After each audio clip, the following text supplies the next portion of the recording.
ভুতুড়ে ভোটারের পর এবারে ভুতুড়ে ব্যাংক অ্যাকাউন্ট হ্যাকার। আজব সমস্ত কাণ্ড এবারে ঘটে চলেছে হুগলিতে। এক মহিলা চিকিৎসকের অ্যাকাউন্ট নাকি হ্যাক হয়ে গেছে, আর সেখান থেকে গায়েব হয়ে গেছে লক্ষ লক্ষ টাকা। ন্যাশনাল সাইবার ক্রাইম রিপোর্টের পোর্টাল থেকে শুরু করে স্থানীয় থানা, চন্দননগর পুলিশ কমিশনারেটের অফিস, সাইবার ক্রাইমে অভিযোগ জানিয়েছেন ওই চিকিৎসক। শ্রীরামপুরের চাপসরা স্বাস্থ্যকেন্দ্রের চিকিৎসক শর্মিষ্ঠা গোস্বামী বৈদ্যবাটিতে থাকেন। বৈদ্যবাটির একটি বেসরকারি ব্যাংকে তার স্যালারি অ্যাকাউন্ট রয়েছে। এবারে চিকিৎসকের যে অভিযোগগুলো রয়েছে সেটা হচ্ছে যে গত 28শে ফেব্রুয়ারি তার অ্যাকাউন্টে স্যালারি ঢোকে। 4 তারিখে তিনি জানতে পারেন যে তার অ্যাকাউন্টে কোনো টাকাই নাকি নেই। ওই ব্যাংকে বিষয়টি জানাতেও গিয়েছিলেন। ব্যাংকের ম্যানেজারের সঙ্গে কথা বলার সময় তিনি ব্যাংকের মধ্যেই অসুস্থ হয়ে পড়েন। তাকে চাপসরা স্বাস্থ্যকেন্দ্রে নিয়ে গিয়ে ভর্তি করা হয়। চিকিৎসকের অভিযোগ, বেশ কিছুদিন ধরেই তার অ্যাকাউন্ট থেকে টাকা তুলে নেওয়া হচ্ছে। কে তুলছে, কিভাবে তুলছে সেটা নাকি জানাই যাচ্ছে না। চলতি মাসের সময় তার বেতন ঢুকেছিল, আর ওই টাকা তুলতে গিয়ে দেখেন অ্যাকাউন্ট একেবারে ফাঁকা হয়ে গিয়েছে। তার অ্যাকাউন্টে আরও বেশ কিছু টাকা ছিল। তার আগে অন্য একটি ব্যাংক অ্যাকাউন্ট থেকে কয়েক লক্ষ টাকা গায়েব হয়ে যায়। কি বলছেন চিকিৎসক, শুনবো। আজকে কিছু হয়নি, বেশ অনেকদিন থেকে আমার সঙ্গে ফ্রড হচ্ছে। আমার স্যালারি ঢুকলেই স্যালারি কারা যেন কেটে নিচ্ছে, আমি জানি না তারা কারা। সাইবার ক্রাইম বলছে, ওরা সাইবার অপরাধী কারা আমি জানি না। আমি বারবার অ্যাকাউন্ট চেঞ্জ করছি, স্যালারি অ্যাকাউন্ট বারবার সব কিছু চেঞ্জ করার পরেও নতুন ডেবিট কার্ড, নতুন পাসবই, নতুন চেক বই, সব কিছু সত্ত্বেও আমার স্যালারি ঢুকলেই 2-1 দিনের মধ্যেই সমস্ত টাকাটা কেটে নেওয়া হচ্ছে। আমি তারপর যখন কাউকে পেমেন্ট করতে যাচ্ছি দেখছি ইনসাফিসিয়েন্ট ব্যালেন্স।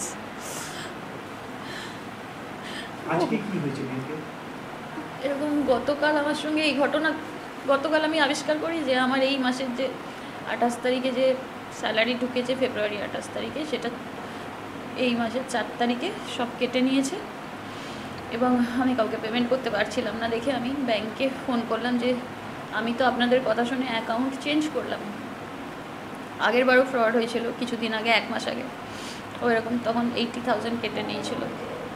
কাটার পরেও আমি সঙ্গে সঙ্গে গিয়ে অ্যাকাউন্ট এর সমস্ত কিছু ডিটেলস ওনাদের দেওয়ার পর ওনারা কাস্টমার কেয়ারে ফোন করে ব্লক করে দেন, অ্যাকাউন্ট ব্লক করে দেন এবং ইউপিআই ব্লক করে দেন। এবং ওরা বলেন সাইবারে জানান, সাইবার ক্রাইম ডিপার্টমেন্টে। আমি জানিয়েছি সাইবার ক্রাইম ডিপার্টমেন্টে 1930 সব জায়গায় করেছি, এই যে মেসেজ করেছি সাইবার।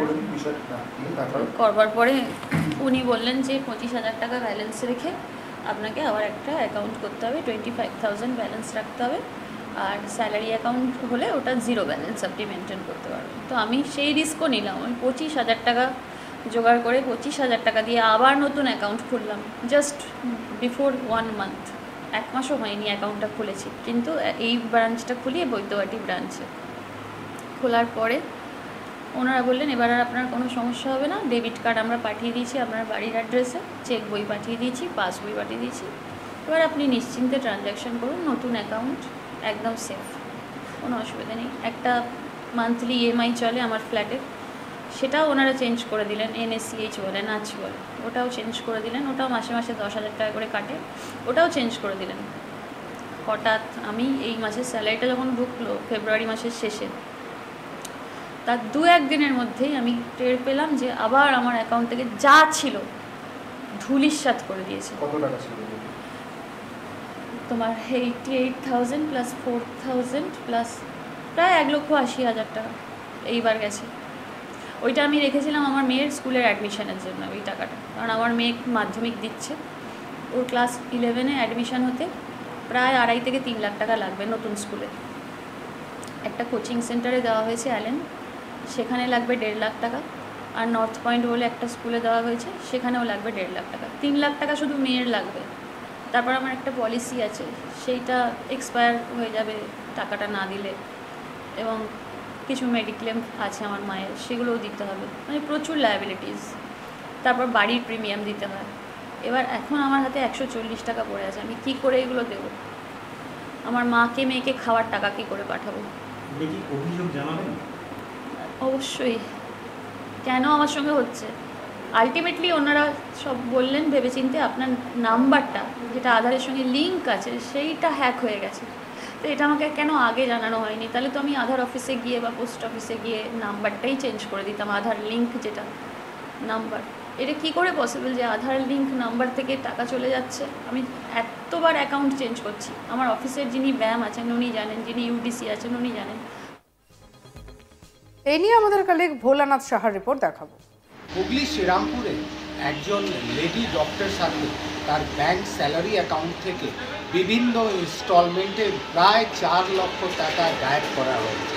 মানে ভিতরে ভোটার পরে ভিতরে ব্যাংক অ্যাকাউন্ট জালিয়াতি প্রকাশ পেল হুগলি শ্রীরামপুরে।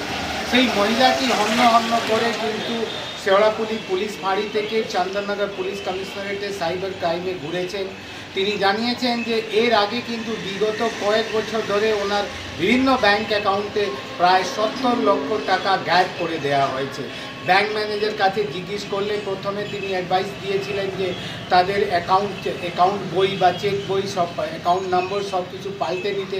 তিনি তারপরেও পাল্টে নিলেন, কিন্তু বিগত সপ্তাহে কিন্তু যখন তার 28 তারিখে ফেব্রুয়ারি মাসে তার স্যালারি অ্যাকাউন্টে ঢোকে পর করে 1,87,000 টাকা ওনার স্যালারি অ্যাকাউন্ট থেকে ফাঁকা করে দেওয়া হয়।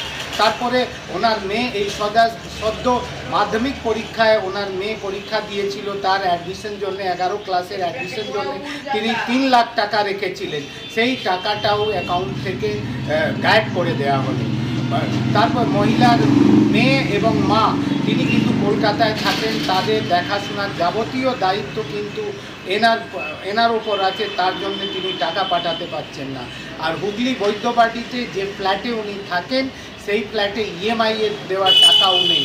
যখন তিনি ব্যাংকে যান, ব্যাংক ম্যানেজার জানায় যে হয়তো তিনি মোবাইল থেকে যে আধার কার্ড লিঙ্ক করার সময় তার ওটিপি বা কিছু চুরি হয়েছে পাসওয়ার্ড, তার জন্য এই কাণ্ড হচ্ছে। তখন তিনি কিন্তু দিশাহারা হয়ে পড়েন, সেই ব্যাংকেই তিনি অসুস্থ হয়ে উঠে পড়েন। তারপরে কিন্তু তাকে চাপসাড়া স্বাস্থ্য কেন্দ্রতে নিয়ে গিয়ে ভর্তি করা হয়। সেই মহিলা কিন্তু সেই চাপসাড়া স্বাস্থ্য কেন্দ্রের সরকারি ডক্টর, তার সঙ্গে কিন্তু পর এই কাণ্ড ঘটে যাচ্ছে। বিগত বছর মানে 2-3 বছর ধরে তার অ্যাকাউন্টে প্রায় 70 লাখ থেকে বেশি টাকা ফাঁকা করে দেওয়া হয়েছে। আর এই রিসেন্ট 28 তারিখের ঘটনা, বিভিন্ন ইনস্টলমেন্টে মোট 1,87,000 টাকা অ্যাকাউন্ট থেকে বার করে নেওয়া হয়েছে। তিনি কিন্তু পুলিশের প্রশাসন তরফে আবদার করেছেন যে ওনার টাকা ফেরত করার জন্য পুলিশ প্রশাসন যথাযথ ব্যবস্থা করুক। এই বিষয়ে যখন Chandannagar police commissioner Amit P জওয়ালগির সঙ্গে দেখা করা হয়, তিনি কিন্তু মামলায় কেস দায়ের করার আশ্বাস দিলেন এবং দ্রুত মামলার নিষ্পত্তিও আশ্বাস তিনি দিয়েছেন। দেখা যাক কি আগামী দিনে পুলিশ প্রশাসন কতটা মহিলাকে সেই লেডি ডক্টরকে সাহায্য করতে পারে। সঙ্গে রাখুন আজ তাক বাংলাকে। অন্যান্য খবরের জন্য লাইক, কমেন্ট, শেয়ার, সাবস্ক্রাইব করতে ভুলবেন না। আমরা রয়েছি হোয়াটসঅ্যাপে, ফলো করে নিন।